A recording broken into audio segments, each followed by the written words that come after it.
Chris, coming in like 5 seconds.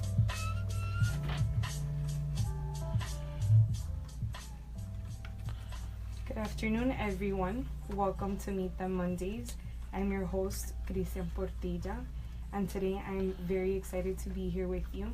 Before we begin, I want to talk to you a little bit about what Meet Them Mondays is.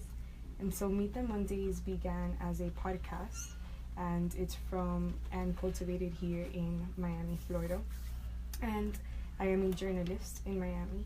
And so I decided to create Meet Them Mondays because I was meeting a lot of cool, different people that were cultivating community in Miami outside of the regular South Beach or club vibe. And so since so many things were happening, and I was meeting a lot of creatives, a lot of people that wanted to basically put on for their community, Meet Them Mondays was birthed off of that. And today I am excited to bring you Cherie Cancio, who is the co-founder of the CubaOne Foundation. And Cherie is actually the program lead as well, the co-founder and the program lead. And we'll also be having Amanda Rabines, who is a freelance journalist here in Miami. And she is also one of the first participants who was selected to go on the trip. And so if you're not familiar with the CubaOne Foundation, think about it as something like the Birthright Project. It was inspired actually through the Birthright Project. Mm-hmm. And so basically what they do is that they take Cuban Americans or Americans of Cuban descent back to the island to reconnect with their roots. So we'll get started. Cherie, welcome. Welcome to Meet Them Mondays. And Amanda. So hi, thank you. It's I'm really happy to be here. I'm so excited to have you. And I wanted to begin with you, Cherie, and kind of talking about how you got into this type of work and how this all began for you. Yeah, I think for me it all began when I was 4 years old, and my family decided to take me back to Cuba to visit my grandfather. My father immigrated here during the Maria boat lift, and I was the first child to be born in our family. We're a very small family. It was just my father, aunt, and grandmother. And when we went to Mexico to come over to Cuba, he was denied entrance because he left during the Maria boat lift. So they decided that my mom, who is Puerto Rican and not of Cuban descent, was going to take me to Cuba for the first time. And I spent that time really retracing the steps of my father and my family. Slept in the same bed my father slept in, swam in the same pool he did. Met my great aunts and all the cousins and family that he left behind. And I didn't return back to Cuba until I was 22. So I met two aunts, my dad's sisters, who stayed behind. So they met me when I was 4, and they didn't meet me again until I was 22. My family has always been a family that was heavily involved in culture and culture exchange between Cuba and Miami. So it's always been a part of kind of like our DNA. My father has been a huge advocate in culture exchanges between the U.S. and Cuba. For the longest, for me at least, I kind of always wanted to stay away from that. I even left Miami for about 5 years. I did nonprofit work in Louisiana. About 2 years ago, I came back. And the first thing I did was I went back to Cuba to visit my aunts. And the day I came back, one of the co-founders, Giancarlo, had just moved back as well from New York and messaged me, and we kind of spent an hour on Facebook chat talking about what it was like to see Cuba now and how different it has changed since the last few years. And he ended the conversation saying, "Have you heard of Birthright Israel?" And I said, "Of course I have." And he said, "What do you think about Birthright Israel for us?" And it was just like an epiphany. It was like, what does that mean for us, our community? What does it mean for Miami to have millennials or young people going back and reconnecting with people there? Can you explain to listeners how the Birthright Project works? Yeah, so Birthright is a international foundation that takes Jewish Americans or Americans of Jewish descent back to Israel to reconnect with their roots and reconnect with their heritage. So we kind of basically took that model and applied it to our community. We saw a lot of similarities with the diaspora of Jews in the States and people, and how they kind of reconciled between their past and kind of their present, and using the age range of I mean, we're using millennials, but using young people as a bridge to kind of bridge the gap between the diaspora in the States and the diaspora in Israel. So that was kind of the motto we wanted to use ourselves. So on the other side of Miami, there were two cousins who had the same idea. What do you think about Birthright Israel and how can we apply it?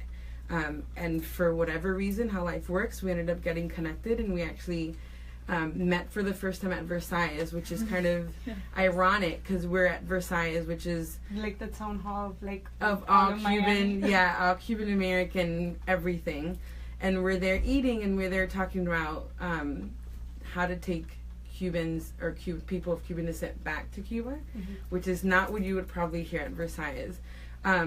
But when we first sat down, the first thing that I asked was, when did our parents come to the States? And so there was this very interesting conversation on what does it mean to be parents or children of immigrants? What does it mean to be a Miamian?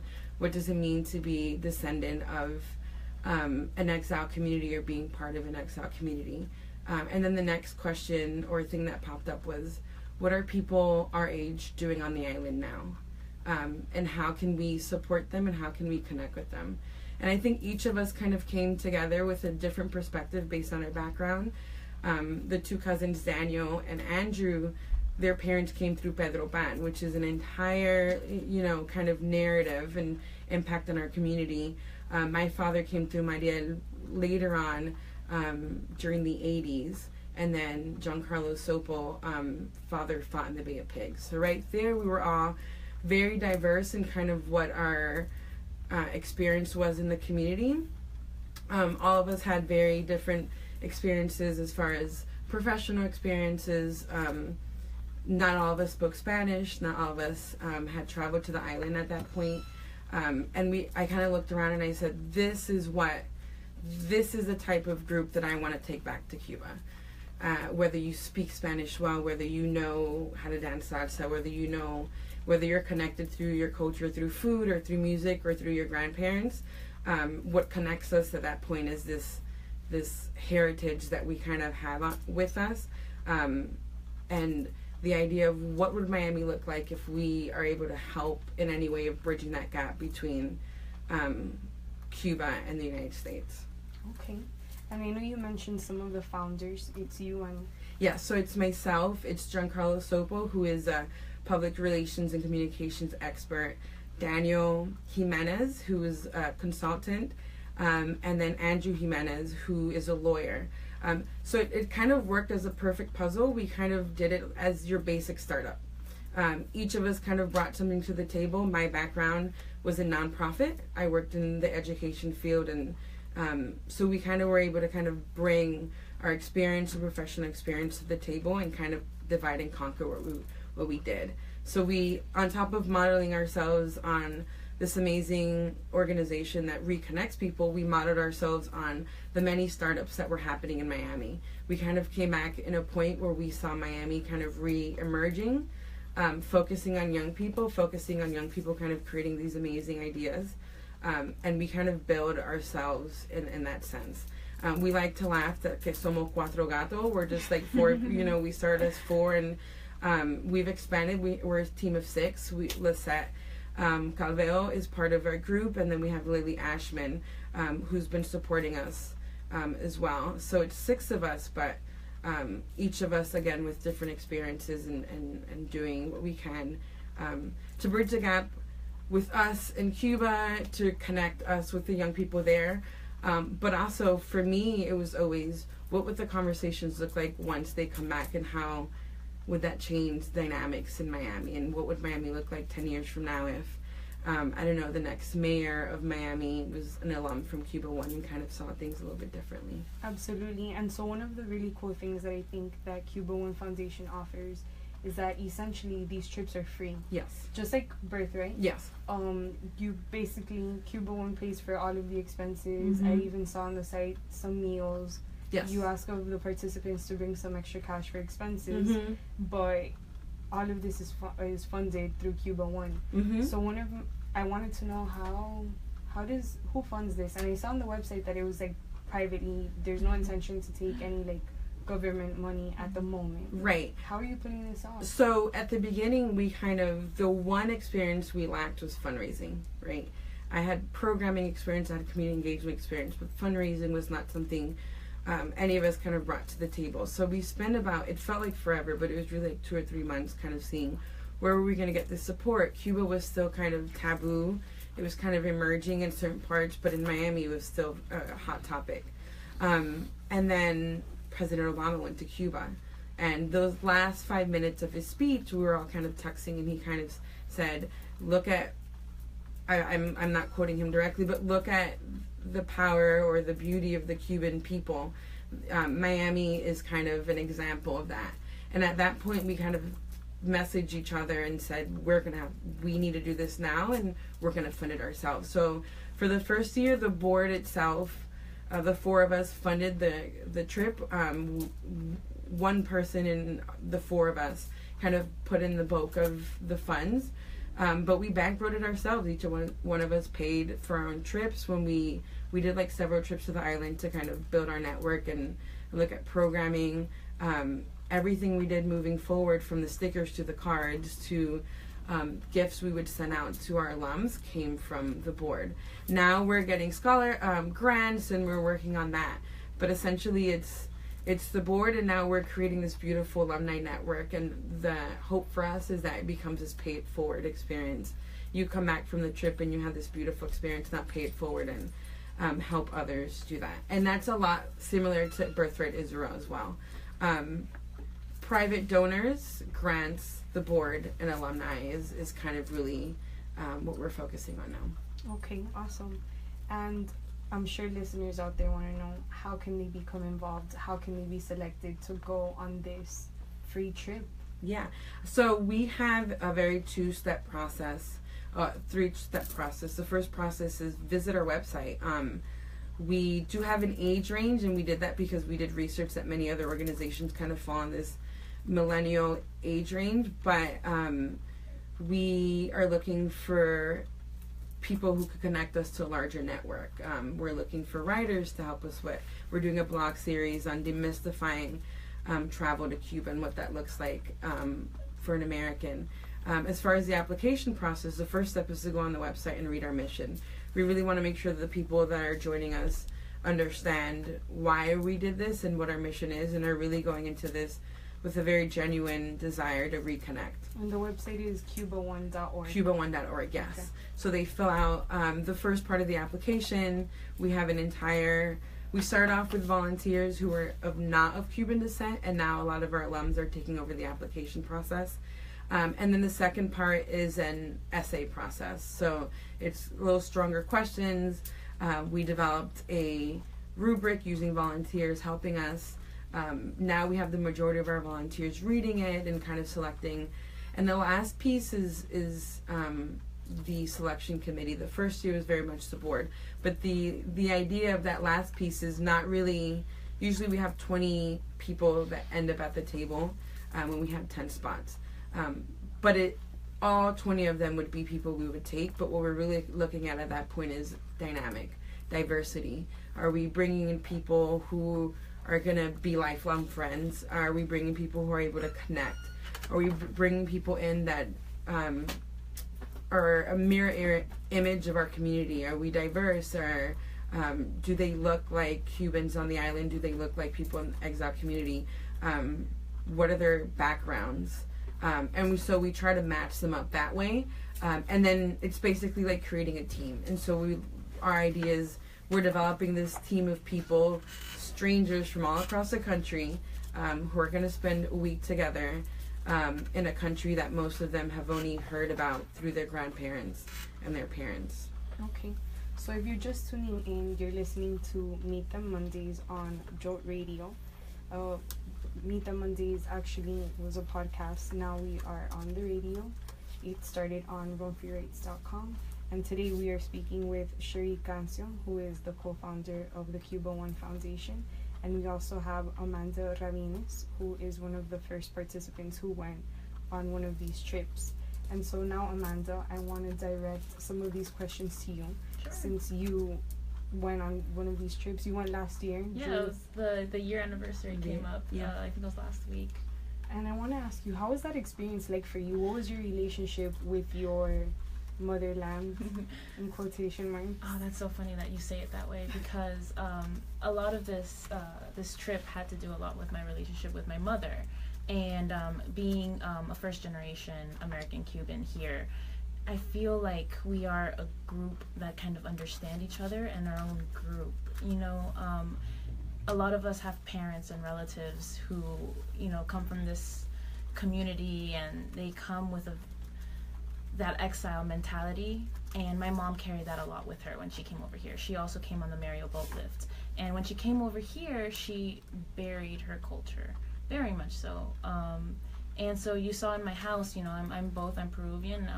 My dad's Peruvian. My mother's Cuban, and we always lean more to the Peruvian side of the family.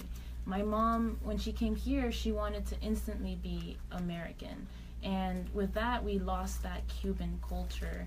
And you know, some other parents, you know, they reflect back to a Cuba in the past and not looking at what Cuba is now.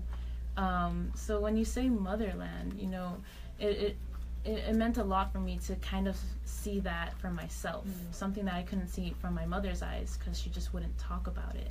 And if it wasn't for this trip, I don't think that conversation would have even started, because it was the night before I left that we had an, you know, over-hour conversation about her life, why she changed, why maybe she is the way, you know, around me, and she was kind of bracing myself for what I was about to see, and then I got to experience that actually being there.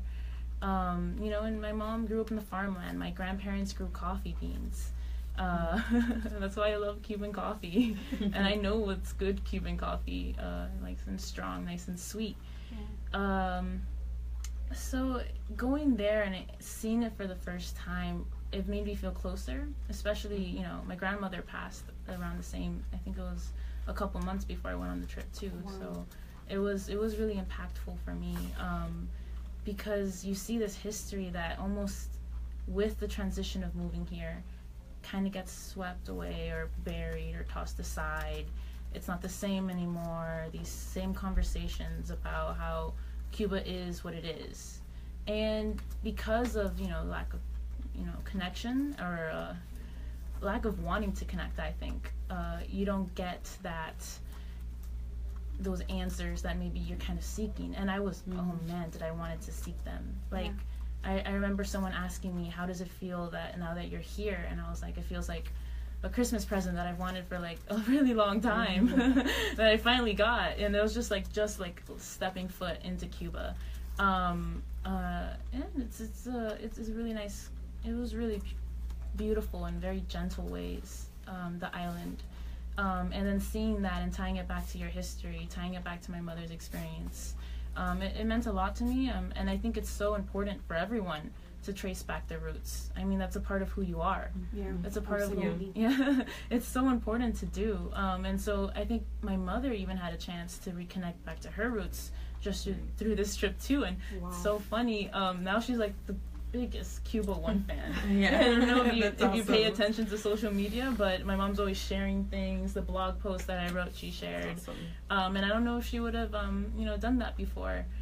And how did your preconceived notions change? Like, when you think back on what you were most afraid of, or all of these things that we hear that make us afraid of going, or how we're going to go, like they say, a pasar trabajo. You know, we're always told all of these things. Once you got there, what changed for you?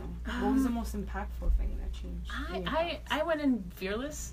Okay. I was very much like, this is going on, I'm gonna take it all. And then it hit me when you saw, you know, all the Soviet signs. You saw, you know, pictures of, you know, Che. And it's funny because, I mean, I had a story, you know, he stationed near my grandmother's farmland and actually murdered some of my grandmother's neighbors. Wow. And my aunt told me once that she even, you know, she was a kid and she sat on his lap and he was telling her stories of the revolution. Wow. Yeah, I mean, think of that. And then, like, moving to America, she doesn't want to hear stories about a Cuba prospering when it hurt her, you know, so much so. And I get that. And how did you navigate that then? Well, for me, my feelings, you know, I almost felt sorry for the island, but at the same time, you know, that's part of the history. So it's just, you have to kind of respect that. All countries come with dark histories. Yeah. But I didn't think, you know, it would affect me that way. I knew that would be there. I saw pictures, you know, I knew those graffiti signs. I knew the murals were going to be there. And then seeing it, I was just like, you know, wow, this is such a part of its culture. You realize, you know, why things are the way they are. But the good part about that is that you see that, and then you see, like, little huecos of, like, modern Cuba forming. And it's so cool to see that coupled with each other. And that's, to me, that made it worth it. So you take the good and you take the bad. You know, that's life. And I know you are also now writing for CubaOne Foundation, and you're writing... I try to write. You recently wrote a post that I read that actually I found it very informative, because you've been there, so you went through the process of applying to go. And it was sort of, like you said, demystifying what it means to travel to Cuba, how you can apply. Can you talk a little bit about those points? Yes. Well, first, thank you. The point was for it to be informative. So I'm glad that that's what someone took out of that. But we were looking at travel posts, you know, like whenever you go to a different country, you're gonna watch the YouTube videos, you're gonna figure out how to get yourself there first off. And it just came braided with, like, these dark notions. I remember I was reading a blog post, and it said you're gonna, you know, see night workers in Cuba. That's just like, they're everywhere. That's what it made it sound like. And that's and I think people kind of followed that bandwagon too much so, in my opinion, because I mean, if you go anywhere, you're gonna find night workers, and you're in the wrong part of town. You find them here. Yeah. Exactly. So the whole point was just, like, kind of, like, straightforward, how to get yourself to Cuba, the OFAC process, kind of taking away the notions. The bigger one was you're going to get drafted to the military if you're here. That's not true. Anyone runs that risk when you go in with, like, a double passport, but because you are an American citizen, you can fight that and you will win, and that's such a slim chance of happening. Yet, you know, every conversation is almost like it's just weaved into it, and it's because we've had, you know, this. I think it's because we've had this history with Cuba where we just, you know, as a country, we wouldn't work together, and so that trails on into even how we travel there. Right. And that's just not the case. It's simple to get to Cuba. It's as easy as, you know, maybe traveling to, like, Italy, India. You know, there's certain rules. You have to respect the rules of the country, and a lot of those rules are actually from the United States, not necessarily the Cuban rules to get there. So I think that's what people don't understand. We're gonna actually, and if anyone wants to read that post, it's on CubaOne.org, and it's under the How It Works tab.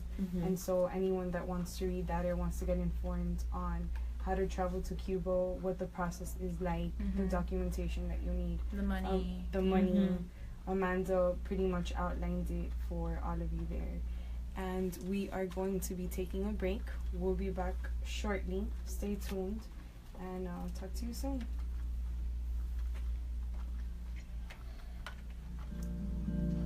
Mics are down. You're good. Cool. This is still on live, by the way. Oh, cool. Hey. On Facebook. So, is there? Do you like? We're good, right? Yeah, I have I a think whole we're outline getting of ready. everything. Yeah, Alright, for cool, sure. awesome. I love how you guys are like. Since you went together, you're both like, yeah, like. Yeah. I love that energy. You hear me when you're talking about, I would snap. Yeah, I mean, it's for me. I kept saying every time I would go with a new group, it'd be like going to see Cuba for the first time again, because you're seeing it through them. If you want to take a sip of water, I got you some water. Wet your throat. I feel bad because I'm gonna mark the glass. It's okay. No worries. It's not even your glass, Cherie. Cherie's like, it's fine. It's okay. That's what red lipstick is for. So Like, I'll mark make things? sure to, yeah, go for it. We have this thing here. I'll clean it for you. That was so amazing. Actually, I don't know if I told you this, but I traveled back to Colombia I did see that on your.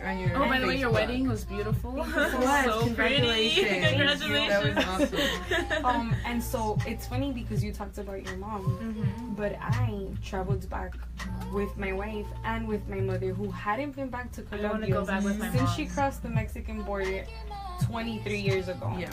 Wow. So it was just like this big emotional reunion. Yeah. I spoke with the women of my family. We learned about so many, pains and things that you go through as a woman. It's the quintessential experience of But there was an so much immigrant, healing. a community that came here by immigrating or and then going back and reconnecting. It was just like, it was amazing. And there was one particular night that when I went out with Melanie, I went out with my mom, I went out with my grandma, with my aunt, and we went to a cafe, and like there was just so much conversation, and they all shared like different stories, and Melanie and I were just like in a trance listening to them.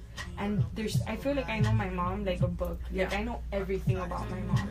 And then I went on this trip, It's like and floodgates open. I was like, I'm what? so surprised. How do I not know these This things person about that you? literally gave birth to me, and it's like you see them in a whole new light. Absolutely. And I would look at her, and sometimes I would like just see her and like look at the mountains and just be like, wow, like This is where I don't know you if grew this up. trip will ever happen again in my life. Yeah. But I got to experience going back with my mom for her very first time to her motherland. Incredible. Yeah. And she cried a lot, and it was so emotional. She's like, wow, like ni Colombia, like Yeah. it's changed, you know? Yeah. But it was so healthy. Yeah. It was beautiful. Yeah. Oh, Okay, that's you got it. good. Going right back in. 20 seconds. I'm really digging this music. Thank you.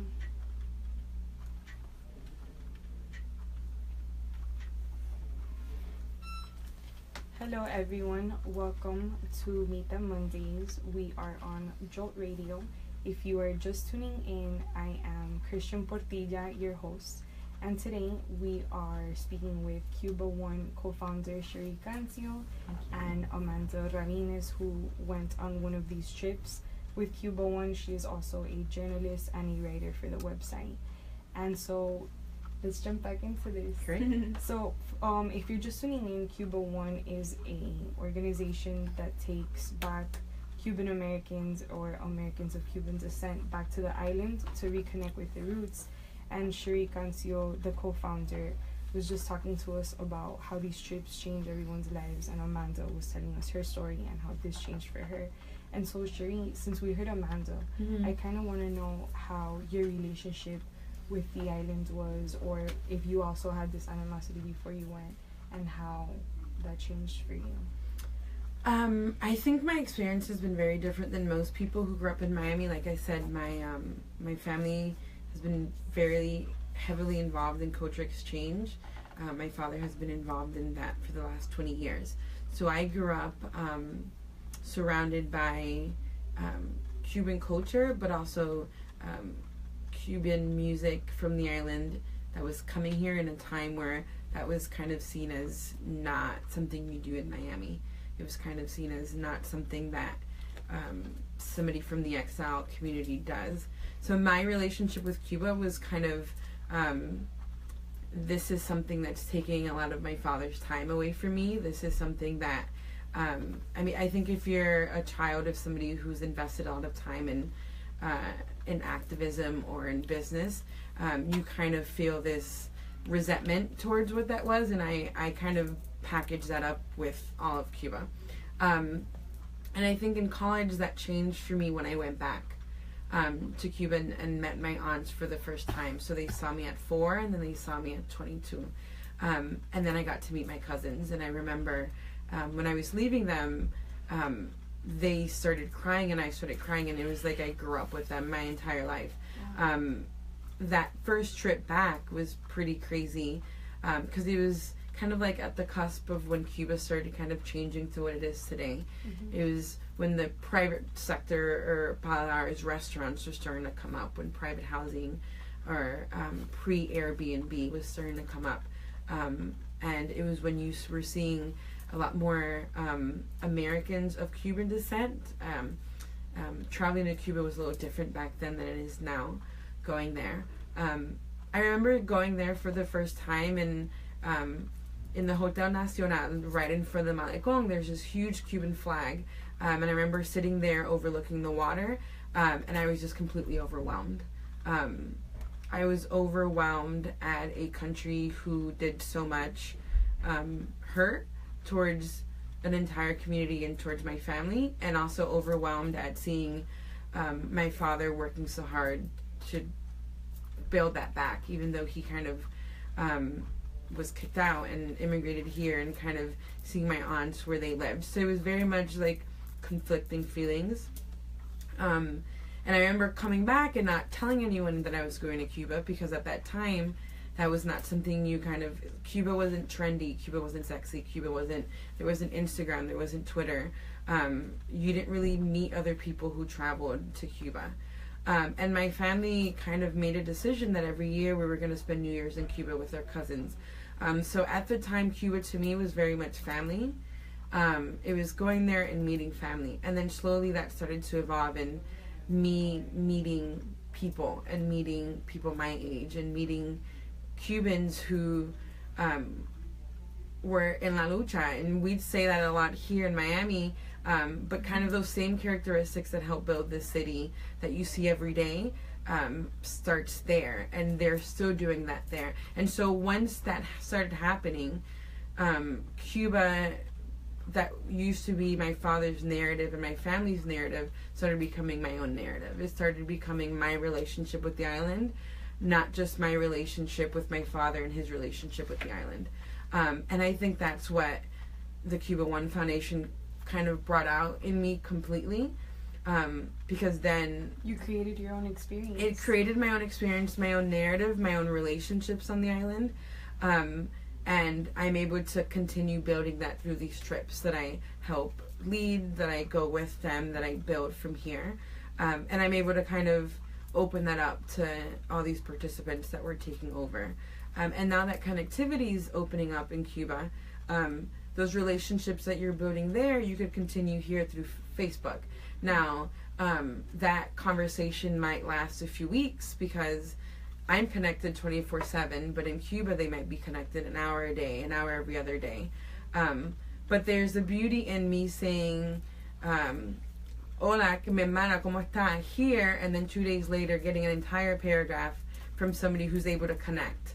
And seeing that they're making an effort to connect with me and I'm making an effort to connect with them. And seeing that... because you know what it costs. Right. They're taking this time to build this relationship with us, and for a long time, it was very much like those are the Cubans there and then we're the Cubans here. Right. Or it's this idea of they're seeing, look at this person who looks like, we eat similarly, we talk similarly. A lot of the lingo that we're speaking in Miami sounds like them, but we're all connected through that way, which I think is super interesting. The other thing is ideas that we talk about here, feminism, people who are fighting against domestic violence, there are people doing that on the island, and being able to have those conversations and kind of find common ground away from the politics. It's beautiful. When I go into a conversation here, I didn't start this conversation talking about politics. I started talking about relationships, connecting. And that's what you're building on the island when you're going on there. Every conversation doesn't need to start with, are you Republican, are you Democrat, do you support this, do you support that? Conversations and relationships start with common ground and Absolutely. what that looks like. And sometimes those politics and those things are like polarizing and they separate us. Yeah, there is actually a study where we judge people the most off the party they're from nowadays. I believe it. Yeah, so I think that it's become very refreshing to kind of see my evolution with my relationship with the island, and then seeing that evolution becoming a part of what the mission of this organization is. Even more than that is seeing the networks that I build personally and the networks that the organization has built has spawned out to our alum. So one of the pieces that we love, that we kind of built into this, is this idea of building a network that spans 90 miles. So now you're seeing somebody that Amanda had met, a fellow journalist in Cuba's birthday, and you're seeing 20 CubaOne alums interacting with this person there, and you're seeing conversations happening, and you're seeing people going back with their parents or people going back, and what they're doing now is they're going back and they're reconnecting with the people we originally connecting them with, and it continues in this kind of span, really spanning the 90 miles that we have between us. And speaking of connecting and things like that, the first trip, which was June of last year, what was that like for you? What was that like as the program lead? And I know that you are also the co-founder, so I'm curious to know what that trip was like for you and your role, and also what your role actually entails when you're on these trips. So that was pretty interesting, because it was another situation where we were kind of at the beginning of change within U.S.-Cuban policy.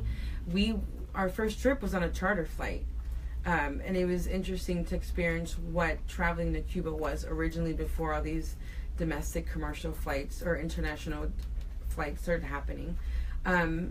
As far as the program, I mean, the board, I developed along with the board a program where we thought that we would like to go through, and we would like to see different parts. A lot of the program is really based on relationships we have built in networking. So what is an itinerary like for these people? So an itinerary, the first thing we thought when we were building the program is that as soon as we land, we want them to see Havana, and then we want them not to see it. So literally they land in Cuba, in Havana, and then we're taking them out into the country, whether that's Viñales, Pinar del Rio, Santa Clara, Trinidad. We want them to see another part of Cuba that most people don't even see. We want them to see the part of Cuba that hasn't been touched by an influx of tourism or of quote-unquote foreigners. And we want them to kind of see what a road trip through Cuba would look like. And so a lot of that is, there are no tractors. There's still people, hauling mules and talking to young people in these outside of Havana, and then working our way back into Havana. And what that experience looks like from a perspective of flying in and expecting you're going to be in like the city and then going completely out. So the first trip we did horseback riding. We met many campesinos that were out there, cigar rolling. But this is cigar rolling like in the campo with people who are picking it and working it and explaining how the economics of that works, and what does that mean for these people living out there. But it's twofold. It's also them seeing, los campesinos seeing Cuban Americans and Americans of Cuban descent going out there and having these interactions with them.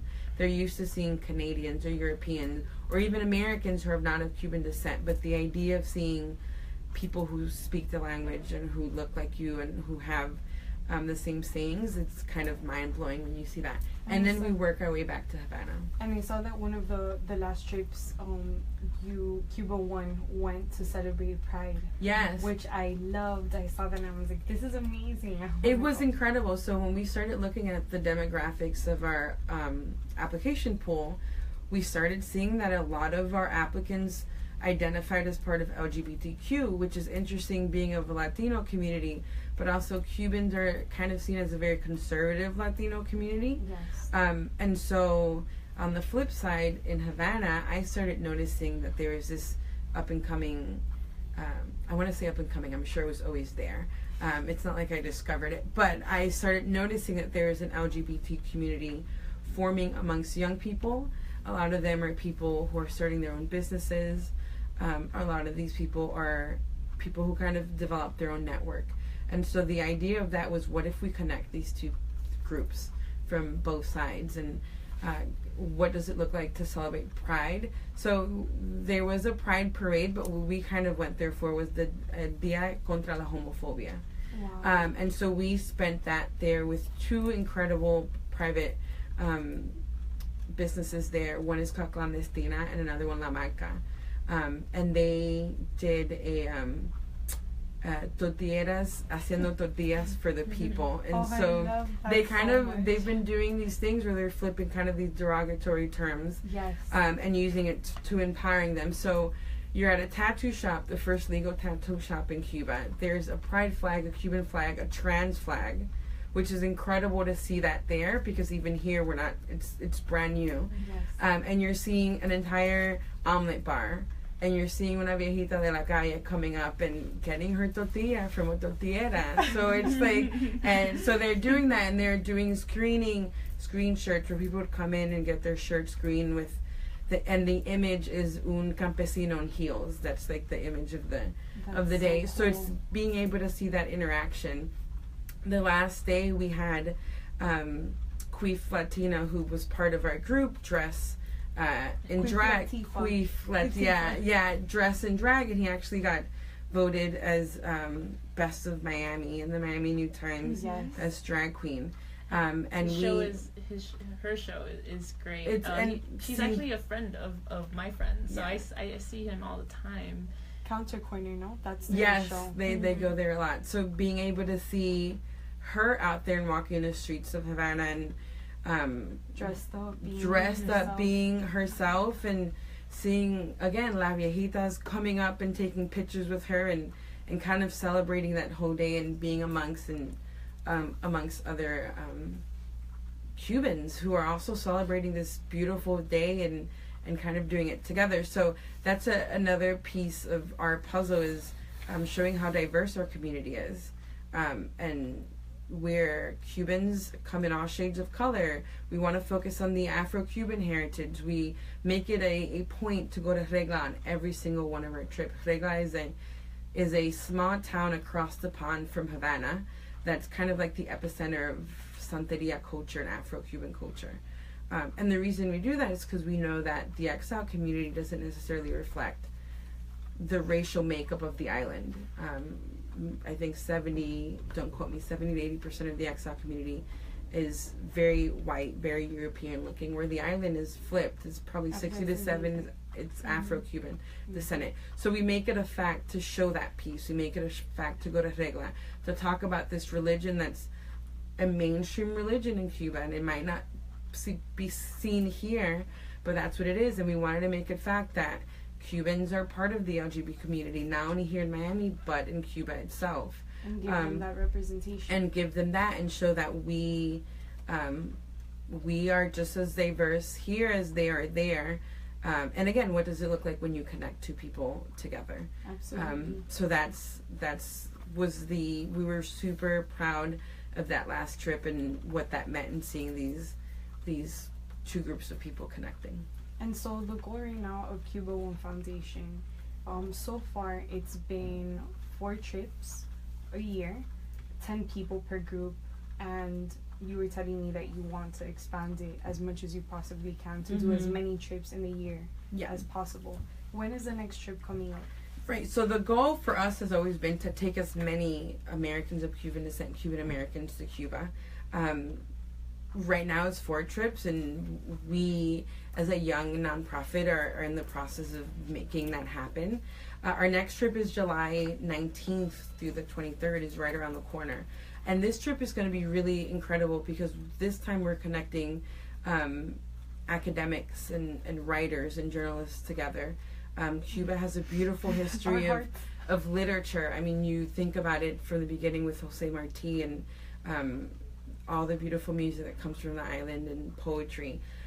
We were kind of fortunate enough to connect with Richard Blanco, who is the first out Latino poet laureate that spoke at the inauguration of President Obama, and he's on our advisory board. Wow. And he's leading this trip with Rus Behar, who is a MacArthur genius. And so we're taking 10 Cuban Americans from across the country, writers, journalists, poets, and we're doing what we do with every one of our groups. We're connecting them with their counterparts. We're introducing them to this beautiful part of our history that's focused on expression and creativity. So this trip is going to be a little different because we do have these 2 incredible people accompanying our groups, and our hope is that, like all the other groups, that what is going to come out taking 10 writers down to the island? What kind of beautiful writings will we get coming from that? And so we're really excited about that. It's coming up like in a week and a half almost. And then for the rest of the year, we're getting more trips in. We want to make sure that we're connecting with Miami. I think that's one thing that we did well at the beginning, and I think now is a strong focus is really seeing how can we make an impact here at home, because what happens after you come back? And so we got asked that a lot. So you take them on a free trip to Cuba, and then what? Right. And we always kind of left that blank because we didn't want it to be any type of influence. But I think the idea is when you come back is you try to use that to whatever you can to kind of continue that narrative. And we're hoping that narrative continues on here in Miami. Absolutely. And like you said earlier, for the people that have been there to hopefully be able to sponsor a trip for someone else. To have our alumni network pay it forward for future participants is our end goal, and it's something that's completely possible. I believe our second or third trip was completely sponsored by alums. Wow. And so alums are really starting to step it up. They're doing blogging, they're helping build events, they're doing their own projects. We had one of our first alums start a skateboard company. We're having people kind of create projects, doing screenings, trying to do whatever they can do to continue the conversation and continue and bring back the impact that the trip had on them back here at home. And so since CubaOne, the CubaOne Foundation is taking these people back to the island, but right now it's only open to Cubans or Cuban Americans, a lot of us want to know, if we're not Cuban, when will CubaOne Foundation open that up for us to be able to go? Because like you said, the trip for a journalist, I would love to be there, but I'm conscious that CubaOne right now is only open to Cubans. I feel like you know, if you want to get, like, can I talk now? Just kidding. Your turn. I feel like if you want to go to Cuba, go to Cuba. You know, you don't need a foundation to show you the culture there. You don't need a foundation to connect with people there. You just need to go and talk to people. And trust me, as soon as you open up a dialogue, you know, even for me, all I had to say was like, you know, my mom's Cuban, and I just warm embraces. Yeah. When we were at a Casa Particular, you know, our host, it's like an Airbnb but in Cuba. So we have Cuban citizens opening up their homes for rent for a certain cost, and you can live in there, and they'll treat you most likely to breakfast. We had Juanito Mojito was my host. He was fantastic. He was so fun, and he did make you mojitos, and it was scary because he just poured like sugar. I was like, oh my god. And you know, we played dominoes the first night, and we came back tired from dinner. And I still sat down, and he was so open and so happy to have a partner, and we were playing against two women who were vacationing there as well from Denmark. Wow. And that's usually the crowd that comes in, like Cherie was saying, is Europeans. And it was interesting because he was very surprised that a Cuban American was coming back, and you almost see a glimmer because it's like they're happy that there's this connection. And it was really nice to see that. I feel like if you want to go to Cuba, if you're curious about it, you know, now's the time more than ever. And it's so interesting because you're seeing things in development. One of my favorite lines, I don't know if it's Cuban, but it's like, la vida no es fácil, pero nunca difícil. Like, right. That sounds Cuban. That's what it is. That's what it is in Cuba. For me, I love media. I love free speech. I love journalism. And what this trip, when I first went, is I got to see the publication on Cuba. And they're doing exactly what we're doing over here with lesser resources. So I'm just like, you know, and it gives you motivation. And for me, I'm competitive. So I was like, well, time to step up my game. Yeah. But I love that you brought that up because you know what, that does speak to that mystery that we have of wanting to go over there, or sort of like needing permission or needing a connection or needing someone to go. But you're right. I could just book a flight and go. Like, and the whole point, you know, when you go there, you have to make an excuse. You have to connect. You have to see shows. So it's perfect. It's almost like it's laid out there for you. Yeah. I would say our another kind of motto, we have two mottos at Cuba. One is Palante, which is a very big thing in not only Cuban culture, but Hispanic culture as a whole. Forward. Right. But we bought a poster that we had the inaugural class kind of sign, and it was a lady on the beach, and it said Ve a Cuba. And our thing is always, if you want to know about a Cuba, go. And our goal as an organization is to take Cuban Americans to connect, but is also to kind of demystify this idea of Cuba being of another. Cuba's only 90 miles away. Cuba has been a part of our history as far back as the revolution. I would say it would be connecting. I mean, look at us here. This was a connecting effort and talking about our organization, but talk to people who have gone to Cuba. Talk to people who have gone to Cuba not only through our organization, but anybody who has gone to Cuba. You're going to get advice from all sides of the spectrum. For this trip, we did postcards we took advice. We asked journalists and writers who have written about Cuba to give advice to our participants, and every day they're getting a new postcard. That's so cool. And Daniel Jimenez, who is an incredible leader in our organization, has sent it to the board, and I get these postcards, and I got one today that said, "Don't go to Cuba, don't support Cuba, don't do this." Wow. And then you get another one that says, "Go to Cuba, connect with people." So talk to people who have gone, talk to people from all sides of the aisles, and then see it for yourself. And I think that's the point of these blog posts that we're kind of recruiting our alums to do, is kind of demystifying that and pushing out this idea of you go and you build that narrative yourself. You might come back with a completely different experience than Amanda did or I did. Mm-hmm. But the point is that you are talking about Cuba from a first-hand perspective, and from a personal perspective of your own. Absolutely. How was it? I was going to ask you, Amanda, about that. We have a couple of minutes left, but what would you say? What would you tell someone who hasn't been? Go with an open mind and talk to people. One of the things that you might get sidetracked on is taking pictures on your iPhone and kind of doing that whole second screen thing. Yeah. Even though you may not have Wi-Fi, you're kind of forced to talk to people, but really try to connect. Don't go in wanting a response or trying to start a conversation. I'd say listen more if you can. Have a translator if you can't. We were walking by Regla, and we heard someone say, "Esta no es un museo," and because you're gonna stick out, you're gonna look like a tourist. So blend, and the best way you can blend, honestly, is just talking to people. It's okay if you feel a little out of your comfort zone. It's a vacation, that's what you're supposed to experience. And I think you're gonna get, it's gonna be more fruitful if you go in, not going in the perspective this is for me to chill. No, it's a perspective of time to connect. Okay. Yeah. And Cherie, we have a minute left, but I did want to make sure that we let the listeners know how they can stay in touch with CubaOne Foundation. For people that are thinking about going. How can they stay in touch? What do they need to do to get involved?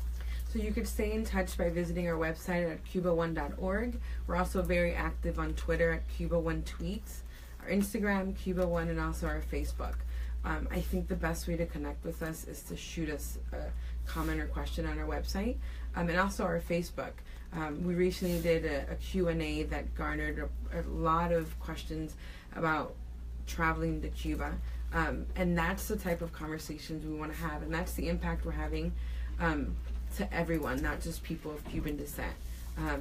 So if you want to stay connected with us, follow us, like our pages, go on our website, donate, read up on our stories and our blogs, connect. You reach out to us and we'll connect you with an alum, and we'll provide you with recommendations, and we'll do the best we can so that you have the most authentic personal experience you could have with Cuba, whether you are of Cuban descent, Colombian descent, whether your parents came here on the Mayflower. I mean, we want to make sure that you are going to Cuba and kind of experiencing this firsthand on your own, and kind of connecting that to what we've learned throughout our history here. Perfect. Cherie, Cancio, Amanda, thank Rabines, you so much.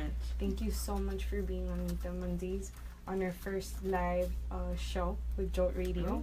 If you would like to listen to a recording of this show, you can head over to joltradio.org. You can also check it out on my website, Rome Free Rights, ROAM Free Writes, WRITES.com. Meet them Mondays, and check you back next Monday for another episode. Thanks so much. Thank you so much. So, can we get a picture taking of us three? Dude, that goes by so fast. What did you say? We did good.